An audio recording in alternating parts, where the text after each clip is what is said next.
باللہ من الشیطان الرجیم بسم اللہ الرحمن الرحیم الحمدللہ رب العالمین وعاقبۃ المتقین الصلاۃ والسلام علی رسول اللہ محمد وصحابہ اجمعین رب اشرح لی صدری ویسر لی امری واحلل عقدۃ من لسانی یفقہوا قولی۔ السلام علیکم۔ تو حاضرین و ناظرین و سامعین، آج منتخب نصاب کے جس عنوان کا ہم مطالعہ کریں گے، یہ ٹاپک ہے اعلی زندگی کے بنیادی اصول سورہ تحریم کی روشنی میں۔ تو اس سے پہلے ہم اپنے ٹاپک کی طرف بڑھیں، اس کو انڈر ڈسکشن لے کر آئیں، تو ہمیشہ کی طرح ہم چند تمہیدی باتیں سمجھ لیتے ہیں۔ جیسا کہ آپ سب جانتے ہیں کہ ہم نے عمل صالح کی بحث کا آغاز کر دیا ہے۔ سورہ عصر ہمیشہ پڑھتے ہیں، وَالْعَصْرِ إِنَّ الْإِنسَانَ لَفِي خُسْرٍ، قسم زمانے کی کہ انسان خسارے میں ہے، إِلَّا الَّذِينَ آمَنُوا، سوائے ان لوگوں کے جو ایمان لائے اور پھر عمل صالح کیے۔ تو عمل صالح جو ہے نا، وہاں سے إِلَّا الَّذِينَ آمَنُوا وَعَمِلُوا الصَّالِحَاتِ وَتَوَاصَوْا بِالْحَقِّ وَتَوَاصَوْا بِالصَّبْرِ۔ تو عمل صالح یعنی پریکٹیکل سٹیپس، پریکٹیکل جو چیزیں ہیں ان کو جو اڈاپٹ کیا گیا نیک اور صالح بننے کے لیے، اللہ کا خاص بندہ بننے کے لیے، وہ کیا چیزیں ہیں، تو اس کے اوپر ہماری بحث چل رہی ہے۔ تو اس سے پہلے ہم 2 ویڈیوز کو بنا چکے ہیں، 2 لیکچرز کو ہم ڈسکس کر چکے ہیں۔ ایک تھا سورہ مومنون کی روشنی میں، اس کے پہلے 11 آیات کو ہم نے مطالعہ کیا، اور دوسرا تھا سورہ فرقان کی روشنی میں، وہ اس کا آخری رکوع کا مطالعہ کیا۔ اور ان دونوں صورتوں کے اندر جو ہم نے پڑھا مومنین کے اوصاف، پرسنالٹی اینڈ کریکٹرسٹکس آف مومن، ان کی پرسنالٹی کے مین ٹریٹس کیا ہونا چاہیے، ان چیزوں کو ہم نے ڈسکس کیا۔ سورہ مومنون کا آغاز ہے قد افلح، یعنی فلاح پا گئے وہ لوگ، اور پھر آگے 7 اوصاف تھے ان کے۔ کون لوگ؟ جو نماز میں خشوع قائم کرتے ہیں، زنا سے بچتے ہیں، شہوت کنٹرول کرتے ہیں، اپنی بیویوں تک محدود رہتے ہیں، زکوٰۃ دیتے ہیں، نماز کی حفاظت کرتے ہیں، وعدہ خلافی نہیں کرتے، لغو باتوں سے، فضول باتوں سے، جھوٹ سے پرہیز کرتے ہیں، ایمان لاتے ہیں اللہ پہ۔ یہ ان کے بنیادی اوصاف تھے۔ اور پھر یہ چیز دوبارہ رپیٹ ہوئی سورہ فرقان کے اندر، آخری رکوع کے اندر، جہاں پہ عباد الرحمن کا ذکر ہے کہ رحمان کے بندے تو وہ ہیں۔ اس سے اس چیز کا آغاز ہو رہا تھا۔ پھر تقریباً 11 اوصاف تھے ان کے بیان کیے گئے، جس میں چند چیزیں تھی کہ وہ خود بھی اللہ تعالیٰ سے پناہ مانگتے ہیں، توبہ کرتے ہیں اپنی، اور اللہ سے دعا کرتے ہیں کہ ان کی بیوی اور ان کی اولاد کو آنکھوں کی ٹھنڈک بنائے، یعنی اپنے آپ کو بھی بچاتے ہیں اور اپنے خاندان کی بھی جو ہے حفاظت کے لیے دعا کرتے ہیں، تاکہ اللہ تعالیٰ ان کو جہنم کے عذاب سے بچائے اور ان کو جنت میں ان کے ساتھ رکھے۔ پھر جھوٹ سے بچتے ہیں، لغو باتوں سے بچتے ہیں، فضول باتوں سے پرہیز کرتے ہیں، وہاں سے ایسا گزر ہی نہیں ان کا ہوتا جہاں پہ جھوٹی گواہی دی جا رہی ہو یا جھوٹ بولا جا رہا ہو۔ نماز قائم کرتے ہیں، وعدہ خلافی نہیں کرتے، امانتوں میں خیانت نہیں کرتے۔ یہ سارے اوصاف بیان کیے گئے۔ تو ان دونوں صورتوں کے اندر ہم نے پہلے پڑھے، لیکن ایک بڑی اہم چیز ہے جو ہمیں سمجھنی چاہیے تھی، یہ دونوں تھے انڈیویجول لیول پہ، انفرادی لیول پہ، کہ ایک آدمی کے، ایک مومن کے، ایک سچے اور پکے مسلمان کے، رحمان کے بندے کے، وہ شخص جو فلاح پا رہا ہے اور جس نے جنت کو فوکس کیا ہوا ہے اور اللہ تعالیٰ کی خوشنودی حاصل کرنی ہے، حضور صلی اللہ علیہ وسلم کی اطاعت کرنی ہے، پیروی کرنی ہے، سنتوں پہ عمل کرنا ہے، اور اللہ تعالیٰ کی جو ہے کتاب اس کے مطابق زندگی گزارنی ہے، اس کے اوصاف کیا ہوں گے، پرسنل لیول پہ وہ کیا کچھ کرے، اس کی پرسنالٹی کیسے ہو۔ جیسے ہم کہتے ہیں نا کہ آفس میں بندہ جاتا ہے تو انٹرویو کرتے ہیں آفس میں جانے سے پہلے، وہ امپلائی ہائر کرنے سے پہلے، تو اس کی کچھ ہم نے کریکٹرسٹکس مینشن تھے کہ اتنی سی کوالیفیکیشن ہو، اتنا پڑھا لکھا ہو، اتنا تجربہ ہو، ڈریسنگ ایسی ہو، بولنے کا طریقہ اس طرح ہو، کمیونیکیشن اسکلز کیسے ہوں۔ تو یہ وہ سارے پرسنل اسکلز ہیں، پرسنالٹی ٹریٹس ہیں جو ایک مومن کے اندر ہونے چاہیے۔ کیوں؟ تاکہ وہ اللہ تعالیٰ کی خوشنودی حاصل کر سکے، فلاح پا جائے، رحمان کا بندہ بن جائے، عباد الرحمان۔ تو اب انفرادی سطح کو تو ہم نے ڈسکس کر لیا، اب آ جاتے ہیں اجتماعیت کی باری، کہ ان گروپ میں انسان کیسا ہو۔ ہم نے یہ پہلے پڑھ چکے ہیں کہ اسلام جو ہے، دین اسلام ہر قسم کی رہنمائی دیتا ہے، انفرادی سطح پہ بھی اور اجتماعیت میں بھی۔ اجتماعیت کی مختلف شکلیں ہیں کہ چھوٹا گروپ، فیملی، پھر آرگنائزیشنل لیول، ادارہ جہاں پہ آپ جاب کرتے ہیں، کام کرتے ہیں، پھر حکومتی سطح، بہت بڑے لیول پہ بھی آ جائے۔ تو ہر لیول پہ نا رہنمائی موجود ہے، تو قرآن پاک سے ہی ہمیں اس کی رہنمائی ملتی ہے۔ تو آج جو ہم جس چیز کا مطالعہ کریں گے، جس چیز کو اسٹڈی کریں گے، ہم جس پہ فوکس کریں گے، وہ ہے اعلیٰ زندگی کے بنیادی اصول، یعنی جو فیملی ہے، اجتماعیت کی پہلی سیڑھی، first step of this grouping, اس کو ہم اسٹڈی کریں گے، دیکھیں گے کہ قرآن پاک نے اس سے متعلق ہمیں کیا رہنمائی فرمائی ہے. تو اس کے لیے ہم سورہ تحریم کا مطالعہ کریں گے، اس کے ترجمے کو دیکھیں گے اور چھوٹی جو مین چیزیں ہیں اس کو ہم اسٹڈی کریں گے. اچھا، اس سورت کا مزاج بڑے مزے کا ہے، یہ ذرا سمجھ لیجئے گا اس سے پہلے کہ ہم ترجمے کی طرف بڑھے کہ 28 پارے میں ہے، 28 پارے کی آخری سورت ہے سورہ تحریم. اور یہ خاندان جو ہے فیملی پلاننگ یا پھر آپ کہہ لیں کہ خاندانی زندگی کے متعلق تھوڑی سی کی طرف نہ رہنمائی دیتی ہے. اس میں کچھ چیزیں رپیٹ ہوں گی. اس میں جو ہے دو اہم واقعات کی طرف اشارہ کیا گیا ہے. اس صورت کے آغاز میں دونوں واقعات آ جائیں گے. پہلی دو آیات کے اندر ایک واقعہ ہے، پھر بعد میں 3 سے 5 جو 3 آیات ہیں ان کے اندر ایک دوسرے واقعے کی طرف اشارہ کیا گیا ہے. اور دونوں میں پھر اینڈ میں فرمایا گیا کہ اللہ تعالیٰ غفور الرحیم ہے، بخشنے والا مہربان ہے. بے شک اللہ تعالیٰ کی ذات جو ہے بہترین ہے، سب سے اعلیٰ درجے کی ہے. اللہ اکبر، اللہ سے سب سے بڑا ہے، سب کو پالنے والا ہے، سب کو دیکھنے والا ہے، سننے والا ہے، جاننے والا ہے، سب کو معاف کرنے والا ہے اور ہمیں عزت بخشنے والا ہے. تو اس کے بعد پھر توبہ کا ذکر آپ کو ملے گا، ٹھیک. اور ساتھ میں پھر لوگوں کو یعنی مومنین کی جو ہدایت کی جائے گی کہ اپنے آپ کو بھی آگ سے بچاؤ، جہنم کی آگ سے، اور خاندان والوں کو بھی یعنی فیملی کو بھی بچاؤ. اور پھر اینڈ میں 4 خواتین کی طرف کے اشارہ ملے گا، جس میں سے 2 جو خواتین تھیں وہ تو پیغمبروں کی بیویاں تھیں، پھر ایک حضرت مریم اور ایک فرعون کی بیوی. تو یہ پورے کا پورا جو ہے. اچھا، اس کے اندر جو ہدایات ہیں، ویسے تو فوکس آپ نے دیکھا ہے کہ خواتین کی طرف ہے، ٹھیک ہے، ازواج مطہرات کی طرف بھی ہے، لیکن جو اصول، جو قوانین اس صورت میں بیان کیے گئے ہیں وہ تمام مسلمانوں پہ امپلیمنٹ ہوتے ہیں. اگر خواتین کو یہ حکم دیا جا رہا ہے کہ عہد کی پاسداری کرو، ٹھیک ہے، تو اس کا مطلب یہ نہیں کہ صرف عورتوں نہیں کرنی ہے، یہ مردوں کو بھی ہے، ٹھیک. تو لیکن مخاطب اس طرف اس صورت کے اندر ان کو کیا گیا ڈائریکٹلی، لیکن انڈائریکٹلی سب کے لیے یہ ہدایت ہے، ٹھیک ہے. توبہ کا حکم اگر دیا جا رہا ہے کہ مردوں کو کہ اپنے خاندان کی حفاظت کرو، تو اس طرح عورت نے بھی کرنا ہے. عورت پہ بھی لازم ہے کہ اپنے بچوں کی تربیت کرے، اپنے خاوند کو بھی جہاں پہ وہ رستے سے بھٹکے اس کو ہدایت کی طرف بلائے. تو یہ ایسا نہیں سمجھنا کہ صرف جو یہاں پہ ہے خواتین کو ہی مخاطب کیا گیا تو انہیں کے اوپر ہی ساری امپلیمنٹ ہو رہی ساری چیزیں اور اس طرح یہ چیزیں آ جائیں. اچھا، اجتماعیت کی پہلی سیڑھی ہم نے کہا تھا فیملی ہے، خاندان ہے، بیوی بچے ہیں، انسان کا اہل و عیال ہے. تو اہل و عیال میں یا پھر رشتے ازواج کے اندر 2 گمراہ کن صورتیں کون سی ہو سکتی ہیں، اس کو سمجھنا چاہیے ہمیں. پہلی 2 آیات میں جس واقعے کی طرف اشارہ ہے وہ بھی اسی میں نکلے گی اور دوسری میں بھی. خیر اللہ نہ کرے کہ ایسا ہو. وہ ازواج مطہرات ہماری مائیں ہیں، ام المومنین ہیں، آپ صلی اللہ علیہ وسلم کی بیویاں جو ہیں ہماری ماں ہیں، اور ہم ان سے محبت کرنا ہم پہ فرض ہے، لازم ہے، واجب ہے. اور ان کے متعلق کوئی بھی غلط کلمہ کوئی بھی شخص بولے گا انکلوڈنگ می، کوئی بھی، تو وہ اللہ تعالیٰ کے غضب کا پھر مستحق ہوگا. اللہ تعالیٰ ہمیں ایسے تمام الفاظ سے، ایسی تمام باتوں سے، ایسے سلپ آف ٹنگ سے بھی بچائے جو کسی کی شان میں گستاخی کا باعث بنے، خاص کر ام المومنین، مومنوں کی ماؤں کے، آپ صلی اللہ علیہ وسلم کی بیویوں کا متعلق. تو ہم بڑا لمیٹڈ بات کریں گے جو اس صورت میں صرف مینشن کی گئی ہے، اور پھر منتخب نصاب کے اندر جو سمپل سا واقعہ بیان کیا گیا اسی کو ہم ڈسکس کریں گے. کیوں ہوا، کیسے ہوا، کیوں کیا، یہ ہماری بحث کا حصہ نہیں ہے. اچھا، رشتے ازواج میں 2 گمراہ کن صورتیں کون کون سی ہو سکتی ہیں. پہلی صورت تو یہ ہو سکتی ہے کہ میاں اور بیوی کی آپس میں بنے نہ، اور ہر وقت لڑائی جھگڑے رہے، ٹھیک ہے. دونوں کو آپس میں کلیش رہے کسی نہ کسی بات کے اوپر، پرسنالٹی کنفلکٹ رہے، اور لڑائی جھگڑے اور چھوٹی چھوٹی جو کلیشیں جو ہوتی ہیں وہ نوک جھوک اس حد تک بڑھ جائے کہ جو سوری کہتے ہیں طلاق تک نوبت آ جائے، خدا نخواستہ. تو ایک تو یہ ہوگی گمراہ کن. اور اس میں کیا ہوگا کہ دونوں ایک دوسرے کی اطاعت نہیں کریں گے، دونوں گمراہی کی طرف بھٹک جائیں گے، ایک دوسرے سے دور چلے جائیں گے. پھر بچے جو ہیں ان کی زندگی جو تباہ ہو جائے گی، ان کی پرورش کے ایشو آ جائیں گے.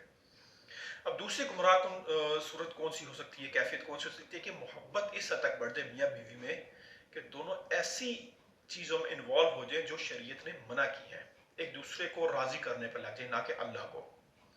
ٹھیک ہے، اللہ تعالیٰ نے کسی چیز سے منع فرمایا تو لیکن وہ ان کو اگنور کریں اور کہیں کہ بس میں اپنی بیوی کو بھی خوش کروں گا اور بیوی جو ہے کہ میں اپنے شوہر کی صرف اطاعت کروں گا، جیسا کہ سورۃ تغابن میں ہم پڑھ چکے ہیں کہ تمہاری بیویوں اور تمہاری اولاد میں سے بہت بعض تمہارے دشمن ہیں، یعنی بعض تمہارے فتنے ہیں۔ تو یہ بھی تو قرآن ہمیں سکھاتا ہے میانہ روی، جی ہم پڑھ چکے ہیں مومنون عباد الرحمان کے اندر کہ وہ خرچ کرنے میں بھی جو ہے میانہ روی کرتے ہیں، اور اکڑ کے نہ زمین پہ چلو، ٹھیک ہے، نہ ہی بالکل مریل چال ہو، نہ ہی بہت اکڑ کرو، نارمل چال ہو میانہ روی چلنے میں بھی۔ اسی طریقے سے محبت میں بھی میانہ روی ہونی چاہیے، نہ ہی بیوی پہ اس حد تک جان سار کر دو، شاور کر دو کہ وہ رستے سے بھٹک جائے، اور نہ ہی اتنی سختی کرو، اتنی آپ آپس میں دونوں کی لڑائیاں ہوں کہ رستے جدا ہو جائے۔ طلاق حلال ہے، لیکن حلال چیزوں میں سب سے زیادہ ناپسندیدہ، تو یہاں تک نوبت نہیں جانی چاہیے۔ تو اب ہم آغاز کرتے ہیں سورۃ تحریم کی پہلی 2 آیات کا، جس میں فرمایا گیا ہے اے نبی صلی اللہ علیہ وسلم آپ کیوں حرام کرتے ہیں وہ چیزیں جو اللہ نے آپ کے لیے حلال ٹھہرائی ہیں، اپنی بیویوں کو خوشنودی حاصل کرنے کے لیے، اور اللہ بخشنے والا مہربان ہے۔ اچھا یہ کون سا واقعہ ہے؟ واقعہ یہ ہے کہ حضرت زینب بنت حجش رضی اللہ تعالیٰ عنہ، حضور صلی اللہ علیہ وسلم کی ایک عادت تھی کہ نماز عصر کے بعد اپنی ازواج کے پاس تھوڑا وقت گزارتے تھے، اور اس میں بڑا اعتدال اور میانہ روی کا رکھتے تھے کہ سب کے ساتھ تقریباً برابر کا وقت گزرے۔ تو گھڑیاں تو نہیں تھی، لیکن پھر بھی نبی ہیں اور وہ بالکل جو کرتے تھے بہترین کرتے تھے اور بالکل صحیح کرتے تھے، ان میں تو غلطی کے چانس ہی نہیں۔ تو وہ حضرت زینب بنت حجش کے پاس جب جاتے، ایک مرتبہ ہوا کہ ان کے پاس کہیں سے ہدیتاً شہد آیا ہوا تھا، اور وہ شہد تھا مغفیر کے پھولوں کا، جس میں سے خاص اسمیل آتی تھی۔ تو ایک مرتبہ کیا ہوا کہ ان کے پاس وقت زیادہ لگ گیا، آپ صلی اللہ علیہ وسلم کو انہوں نے شہد چٹایا تو دوسری بیویوں کا، دوسری ازواج کا وقت تھوڑا سا کم ہو گیا، تو یہ کچھ روٹین رہی۔ تو باقی ازواج میں سے کچھ نے یہ آپس میں بات چیت کی، اور پھر ایک دن کیا ہوا کہ آپ صلی اللہ علیہ وسلم جب شہد یہاں سے کھا کے حضرت زینب بنت حجش رضی اللہ تعالیٰ عنہ کی طرف سے شہد کھا کے گئے دوسری زوجہ کے پاس، تو انہوں نے کہا کہ یا رسول اللہ آپ کے منہ سے مغافیر کے پھولوں کی اسمیل آ رہی ہے۔ تو اس پہ آپ صلی اللہ علیہ وسلم نے فرما لیا کہ میں اللہ کی قسم یہ ہے کہ میں جو ہوں آج کے بعد اس بار یہ نہیں کھاؤں گا، ٹھیک، شہد نہیں کھاؤں گا۔ تو اس پہ یہ آیات آئیں کہ آپ کیوں حرام کرتے ہیں وہ چیزیں جو اللہ نے آپ کے لیے حلال فرمائیں۔ اب یہ وضاحت سمجھنا بڑا ضروری ہے کہ اگر کوئی نبی یا رسول، اللہ کا نبی رسول جو مسلمانوں میں اپنے بندوں میں ہے، اگر وہ کوئی چیز کسی وجہ سے نہ کر دے، کھانے کا ارادہ ترک کر دے، یا پھر کوئی چیز کوئی عادت ترک کر دے، تو پھر باقی جو امتی ہوتے ہیں، جو اس کے پیروکار ہوتے ہیں، وہ یہ سمجھتے ہیں کہ شاید ہم پہ بھی فرض ہو گیا اور ہم نے اس کی پیروی کرنی ہے۔ جیسا کہ حضرت عزیر کے معاملے میں ہو چکا ہوا ہے کہ وہ اونٹ کا گوشت نہیں کھاتے تھے کچھ میڈیکل وجوہات کی وجہ سے، ٹھیک۔ تو یہود نے اس چیز کو سمجھ لیا کہ شاید اونٹ کا گوشت ہی حرام ہے، اور پھر انہوں نے اونٹ کا گوشت خود پہ حرام کر دیا۔ تو یہ چیز پیش نظر تھی کہ ایسا نہ ہو کہ امت جو ہے خود کے اوپر شہد جو ہے حرام کر لے، ٹھیک، کہ اب ہم نے شہد نہیں کھانا، کیونکہ نبی نے شہد کھانا چھوڑ دیا، رسول نے شہد کھانا چھوڑ دیا، تو ایسا نہ ہو کہ اتنی بہترین شفا والی چیز جس میں اللہ تعالیٰ نے بہترین اجزاء رکھے ہیں، بہت ساری شفا ہے اس کے اندر، وہ امت اپنے اوپر حرام کرے۔ تو اس لیے فوراً یہ 2 آیات نازل ہوئیں جس میں فرمایا گیا کہ نبی خود پہ ایسی چیزیں کیوں حرام کرتے ہیں جو اللہ نے تمہارے لیے حلال ٹھہرائی ہیں۔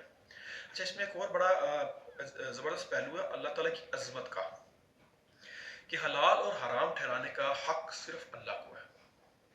ہمارے لیے جو قرآن نے چیزیں حرام کر دی بس وہی حرام ہے، اور جو قرآن نے چیز ہمارے لیے حلال کر دی وہ ہماری حلال ہے۔ حلال اور حرام جس طرح ہم نے پہلے پڑھ چکے نا شرک کی اقسام، ٹھیک ہے، تو اوصاف ہم نے صفت پڑھی تھی، شرک فی الصفت، صفات، کہ اللہ تعالیٰ کی صفات میں شراکت، نعوذ باللہ ایسا کچھ نہیں ہوا، ٹھیک ہے، میں جیسے جسٹ ایک وہ صرف اشارہ کر رہا ہوں کہ ہمیں کوئی اختیار نہیں انسانوں کو کہ اپنے اوپر وہ چیز حرام کریں۔ ہاں کوئی کسی وجہ سے کھانا پینا چھوڑ دیتا ہے یا کوئی عادت ترک کر دیتا ہے، لیکن اس کی پراپر جو ہے میڈیکل ریزننگ ہو، ذاتی پسند ناپسند کی بنا پہ ہم نہیں کر سکتے، ٹھیک ہے، اور ذاتی ناپسند یا پسند یا ناپسند کی وجہ سے ہم کوئی چھوٹی موٹی عادت جو ہے وہ چھوڑ سکتے ہیں، لیکن اس کو ہمیں کلیئر کرنا ہوگا کہ میری یہ رائے ہے یا میں اس وجہ سے کر رہا ہوں، لیکن یہ گناہ کی طرف نہ لے کے جائے وہ عادت چھوڑنے کے بعد، یہ بھی یاد رکھنا ہے۔ حرام کا ورڈ نہیں ہم یوز کر سکتے، تو حلال حرام کا جو اختیار ہے وہ اللہ تعالیٰ کے پاس ہے۔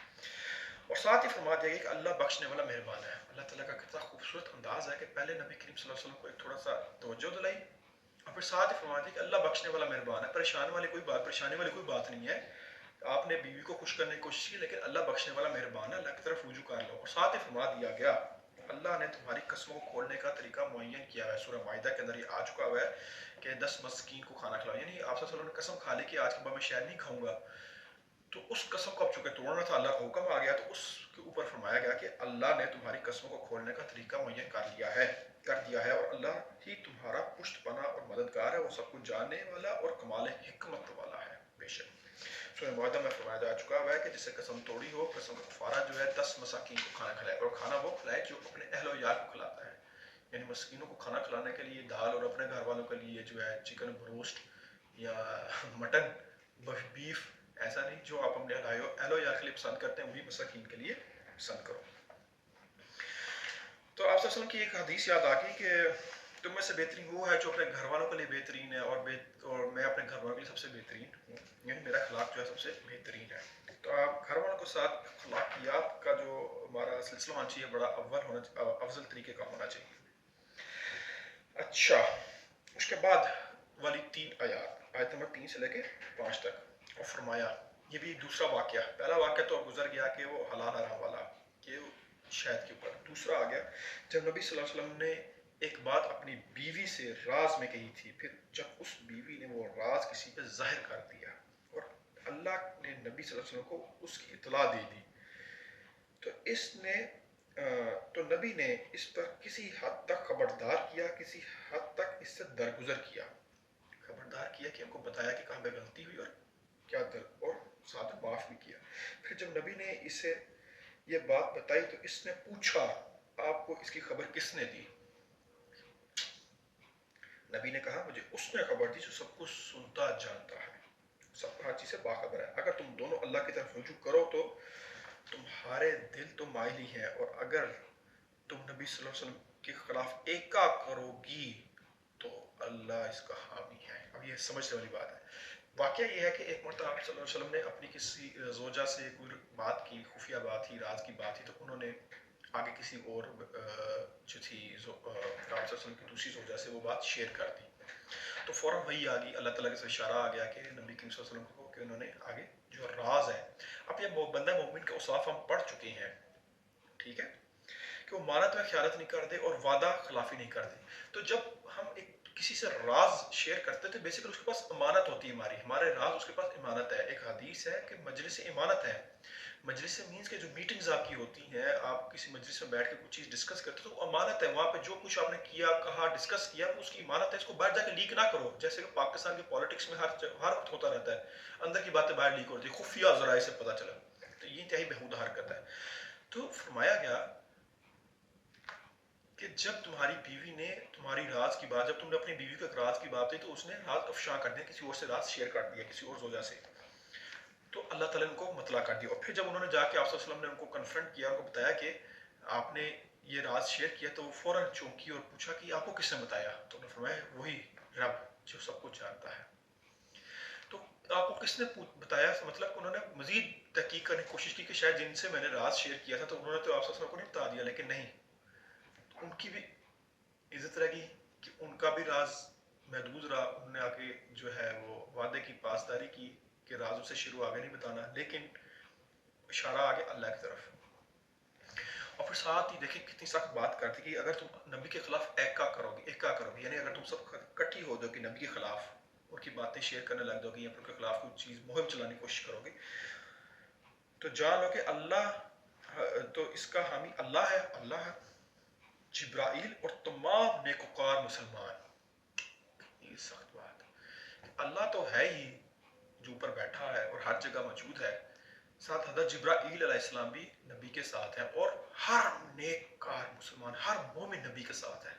تو ازواج مطہرہ کس حد تک متربع کیا گیا کہ اگر تم کے خلاف ایکا کرو گی تو ان کے ساتھ اللہ ہے, جبرائیل علیہ السلام اور تمام نیک بندے مومن مسلمان آپ صلی اللہ علیہ وسلم کے ساتھ ہیں, اور فرشتے جو ان کی مدد کے لیے آئیں گے, یعنی تمام فرشتے بھی ان کے ساتھ ہیں. یعنی آپ نبی کریم صلی اللہ علیہ وسلم کا, رسولوں کا کوئی کچھ نہیں بگاڑ سکتا. اللہ